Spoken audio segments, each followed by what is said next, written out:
नमस्कार दोस्तों, स्वागत है आपका हमारे इस चैनल में। अगर आप एक सीएससी बीएलई हैं, कॉमन सर्विस सेंटर संचालक हो और आप सभी सीएससी के माध्यम से आधार यूसीएल केंद्र खोलना चाहते हैं और आपको सीएससी के माध्यम से आधार यूसीएल केंद्र नहीं मिल पा रहा है, लेकिन आपके मन में जिज्ञासा है कि आप भी आधार सेवा केंद्र में काम करने के इच्छुक हैं या आपकी इच्छा है काम करने के लिए, तो आप सभी किस प्रकार से आधार सेवा केंद्र में काम कर सकते हैं, किस प्रकार से आप सभी आधार सेंटर को खोल सकते हैं, इसकी कंप्लीट जानकारी आज की इस वीडियो में मिलने वाली है। अगर आपको सीएससी के द्वारा आधार यूसीएल नहीं मिल पा रहा है तो किसी और कंपनी के माध्यम से भी आप लोग आधार यूसीएल ले सकते हैं। वह कौन सी कंपनी है और किस प्रकार से आपको आधार यूसीएल के लिए आवेदन करना है और उसमें लगने वाले डॉक्यूमेंट्स क्या क्या हैं, इसकी कंप्लीट जानकारी आज की इस वीडियो में मैं आपको बताऊंगा। तो वीडियो को शुरू से लेकर अंत तक दिखेगा और अगर आपके मन में थोड़ा सा भी कंफ्यूजन या डाउट हो तो कमेंट सेक्शन में तुरंत आकर आप लोग कमेंट करके पूछ सकते हैं। लेकिन आपसे एक छोटी सी रिक्वेस्ट है, वीडियो को हम शुरू करेंगे लेकिन शुरू करने से पहले आपसे एक छोटी सी रिक्वेस्ट है, आप लोग वीडियो को देखते तो हो लेकिन सब्सक्राइब नहीं करते हो तो फटाफट सब्सक्राइब कर लो और इस वीडियो को लाइक करने के साथ साथ सभी लोगों तक फॉरवर्ड कर देना, ताकि जो लोग आधार यूसीएल लेना चाहते हैं या आधार सेंटर में काम करने के इच्छुक हैं वह इस वीडियो को देखकर अपनी इच्छा पूरा कर सकते हैं। तो चलिए वीडियो को शुरू करते हैं। तो दोस्तों, आप सभी को आधार सेंटर लेने के लिए क्या करना है आइए जानते हैं, और किस प्रकार से आपको ऑनलाइन अप्लाई करना है, कौन कौन से डॉक्यूमेंट्स लगेंगे, क्या क्वालिफिकेशन होनी चाहिए, इसकी कंप्लीट जानकारी आज की इस वीडियो में मिलने वाली है। जैसा कि फिलहाल अभी आप देख सकते हैं मैं आ चुका हूं यूआईडीआई की ऑफिशियल साइट पे। आने जाने के बाद यहाँ पे सबसे पहले अगर आपको एनरोलमेंट एजेंसी लेनी है तो आपको एनरोलमेंट वाले ऑप्शन पे क्लिक करना है। जैसे ही आप एनरोलमेंट एजेंसी पे क्लिक करेंगे तो इस प्रकार से आप सभी के सामने जो है मानचित्र बन के आ जाएगा। अब यहां आपको दो ऑप्शन दिखाई देगा, पहला है बाई रजिस्ट्रार और सेकंड यहां पर है एनरोलमेंट एजेंसीज। तो यहां पे आप रजिस्ट्रार के थ्रू भी आधार सेंटर ले सकते हैं और यहां पे आप एनरोलमेंट एजेंसीज के थ्रू भी आधार सेंटर ले सकते हैं। जैसा कि आप लोग यहां पर देख सकते हैं, मैं आपको दिखाना चाहूंगा। तो यहां पे जो पहले नंबर पे नाम आ रहा है वो CSC e governance services India limited का आ रहा है, यानी कि अब तक जो है सबसे ज्यादा जो सीएससी सेंटर प्रोवाइड किया गया है वो सीएससी के द्वारा ही प्रोवाइड किया गया है। उसके बाद फिर नीचे सेकंड ऑप्शन पे आता है रजिस्ट्रार जनरल इंडिया, ठीक है। तो यहां पर अगर आप एक सीएससी बीएलई हैं और आप सीएससी के माध्यम से आधार यूसीएल सेंटर ओपन करना चाहते हैं तो आप सीएससी के साथ जा सकते हैं। लेकिन अगर आपको सीएससी के माध्यम से आधार यूसीएल मिलने में समस्या आ रही है, नहीं मिल पा रहा है किसी कारणवश, तो आप दूसरी एजेंसियों के थ्रू भी आधार सेंटर ले सकते हैं। तो आधार सेंटर लेने के लिए आप सभी को इस वाली साइट पे आना होगा। आप सभी इसको गूगल पे सर्च कर सकते हैं, asujat.com, इसकी ऑफिशियल साइट पे आप लोग आ जाएंगे। आ जाने के बाद आप सभी के सामने इस प्रकार से डैशबोर्ड ओपन हो जाएगा। यहां पर आपको एक ऑप्शन जो है वो ब्लिंक करता हुआ दिखाई देगा, करियर अप्लाई नाउ, ठीक है। तो आप जब इस पे क्लिक करेंगे तो इस पे क्लिक कर देते ही आप सभी के सामने इस प्रकार से यहाँ पर ये वाला ऑप्शंस आ जाएगा। लेकिन यहाँ पर ध्यान दीजिए कि यहाँ पे क्या लिखा हुआ है। यहाँ लिखा हुआ है जॉब्स करियर अपॉर्चुनिटीज एट एसुजा ई सर्विसेज, यानी कि ये जो कंपनी है ये आप सभी को यूआईडीआई की जो सर्विसेज है उसमें काम करने के लिए भर्ती करेगा, जिसमें कि आप लोग काम कर सकते हैं। यहाँ बताया गया है कि requirement of 1000 plus UIDAI certified Aadhaar operator pan India, यानी कि इनको जो है 1000 प्लस लोगों की आवश्यकता है जिनके पास आधार सुपरवाइजर सर्टिफिकेट है। अगर आप एक आधार सेंटर संचालक बनना चाहते हैं, आधार सेवा केंद्र में काम करने के इच्छुक हैं, तो इसमें जो रिक्वायरमेंट की बात की गई है वो कम से कम आप 12वीं पास होने चाहिए। और साथ ही साथ यहाँ बताया गया कि आपके पास NSEIT का जो है पास्ट सर्टिफिकेट, यानी कि आधार सुपरवाइजर या ऑपरेटर का सर्टिफिकेट होना बहुत ज़्यादा जरूरी है। अगर आपके पास आधार सुपरवाइजर सर्टिफिकेट है लेकिन अगर आप फेल हैं तो किसी काम का नहीं है, पास सर्टिफिकेट होना चाहिए, यहाँ पे साफ साफ लिखा हुआ है। तीसरा बात यह है कि कैंडिडेट जो है, जो कैंडिडेट आधार सेंटर में काम करने की इच्छुक हैं उनको कंप्यूटर की बेसिक नॉलेज होनी चाहिए। इसके बाद यहाँ पे 4th नंबर में बताया गया है कि उसके अंदर जो है कम्युनिकेशन स्किल्स होनी चाहिए, साथ ही साथ वो फ्रेंडली होना चाहिए और उसका जो लैंग्वेज हो लोकल लैंग्वेज होना चाहिए।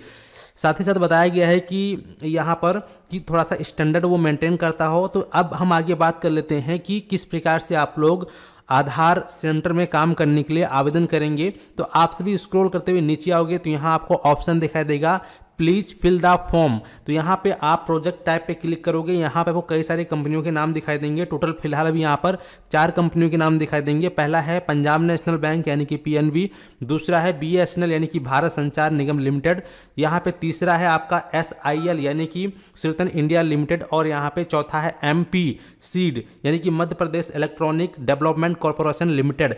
यानी कि आप जैसा कि जानते हैं कि चारों ये जो रजिस्ट्रार हैं जो कि लोगों को आधार काम करने के लिए हायर करते हैं या फिर आधार केंद्र देते हैं, उनको काम करने के लिए टाई अप करते हैं।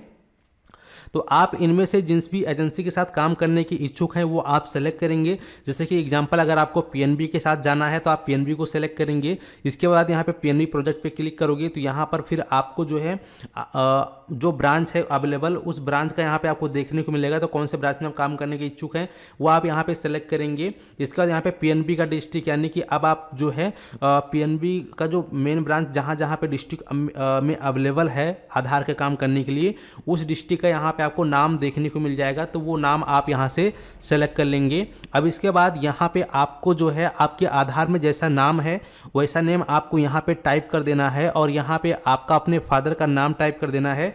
जो भी आपका डेट ऑफ बर्थ है वो आप यहाँ पे अपना डेट ऑफ बर्थ टाइप कर देंगे। इस प्रकार से एग्जाम्पल मैंने डाला है। और इसके बाद फिर यहाँ पर बताया जा रहा है कि applicant passport size photo clear photo आपको अपलोड करनी है। ठीक है, तो यहाँ पे आपको अपनी एक पासपोर्ट साइज फोटो अपलोड कर देना है। इसके बाद यहाँ पर आपको जेंडर पे क्लिक करना है और यहाँ पे आपको अपना जेंडर सेलेक्ट कर लेना है। और इसके बाद यहाँ पे मैरिटल स्टेटस पे क्लिक करना है। अगर आप मैरिड हैं तो मैरिड पे क्लिक करेंगे, अनमैरिड हैं तो अनमैरिड पे क्लिक करेंगे। आपका रिलीजन क्या है, हिंदू मुस्लिम सिख ईसाई जो भी हैं वो आप यहाँ पे सेलेक्ट कर लोगे। इसके बाद यहाँ पे जो भी आपकी कास्ट की कैटेगरी है वो आप यहाँ पे सेलेक्ट कर लेंगे। आपका जो भी ईमेल एड्रेस है वो आप यहाँ डालेंगे। यहाँ पे आपको अपना एक मोबाइल नंबर डालना है जो कि आपके आधार कार्ड में लिंक हो, वही नंबर यहाँ पे डालेंगे। इसके बाद यहाँ पे अपना एक अल्टरनेट मोबाइल नंबर डाल देंगे, यानी कोई सा भी मोबाइल नंबर या अपने घर का किसी भी व्यक्ति का एक मोबाइल नंबर डाल देंगे। इसके बाद यहाँ पे एप्लीकेंट एड्रेस एज पर आधार यानी कि आपके आधार में जैसा एड्रेस आपका है वही एड्रेस फिल करना है, एक्स्ट्रा वर्ड फिल नहीं करनी है। यहाँ पे आपको अपने आधार के अकॉर्डिंग जो भी उसमें एरिया पिन कोड है वो टाइप करेंगे। इसके बाद यहाँ पे आपको एप्लीकेशन क्वालिफिकेशन पे क्लिक करना है और यहाँ पे जो भी आपने कर रखा है ग्रेजुएट या फिर 12th कर रखा है, 10th कर रखा है, जो भी कर रखा है अपने हिसाब से जो भी पढ़ाई की है क्वालिफिकेशन आप सेलेक्ट करेंगे। और यहाँ पे फिर उसकी एक सर्टिफिकेट यानी कि जो आपकी मार्कशीट है वो आपको अपलोड करनी है। इसके बाद फिर यहाँ पर आपको ये वाले ऑप्शन में आना है साइड वाले में। अब यहाँ पे आपका जो भी हाईएस्ट क्वालिफिकेशन सर्टिफिकेट है वो अपलोड करेंगे। यहाँ पे आपको अपना आधार कार्ड नंबर टाइप कर देना है। इसके बाद यहाँ पे आपको NSEIT आधार एग्जामिनेशन सर्टिफिकेट नंबर यानी कि जो भी आपका NSET का जो सर्टिफिकेट है आधार ऑपरेटर सुपरवाइजर का जो सर्टिफिकेट है उसमें एक सीरियल नंबर यानी कि सर्टिफिकेट नंबर होता है, वो सर्टिफिकेट नंबर आपको देना है। और इसके बाद फिर यहाँ पर वो आपका जो सर्टिफिकेट है कौन सी डेट को इशू किया गया है वो डेट आप यहाँ पर सेलेक्ट कर लेंगे। और इसके बाद फिर यहाँ पर आप आगे बढ़ेंगे। ठीक है, तो यहाँ पे चलिए डेट को आपको सेलेक्ट कर लेनी है। इस प्रकार से मैं यहाँ पर एग्जाम्पल के लिए आपको दिखा रहा हूँ। ठीक है, तो यहाँ पे मैं इस प्रकार से सेलेक्ट कर लेता हूँ। इसके बाद आपको जो है अपना NSEIT का जो आधार एग्जामिनेशन सर्टिफिकेट है वो आपको यहाँ पर अपलोड कर देनी है। अपना पैन कार्ड नंबर यहाँ डालना है और यहाँ पे आपको फिर एप्लीकेशन पैन कार्ड डॉक्यूमेंट यानी कि उस एप्लीकेंट का यानी कि जो आपने पैन कार्ड नंबर यहाँ डाला है उसका पैन कार्ड का फोटो भी आपको यहाँ पे अपलोड करनी पड़ेगी।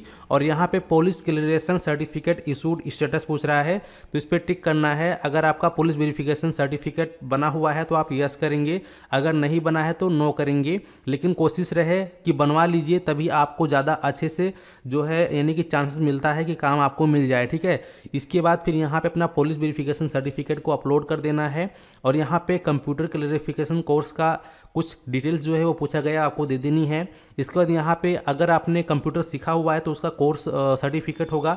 जैसे कि अगर आपने BCC कर रखा है तो बेसिक कंप्यूटर कोर्स का सर्टिफिकेट अपलोड कर सकते हैं।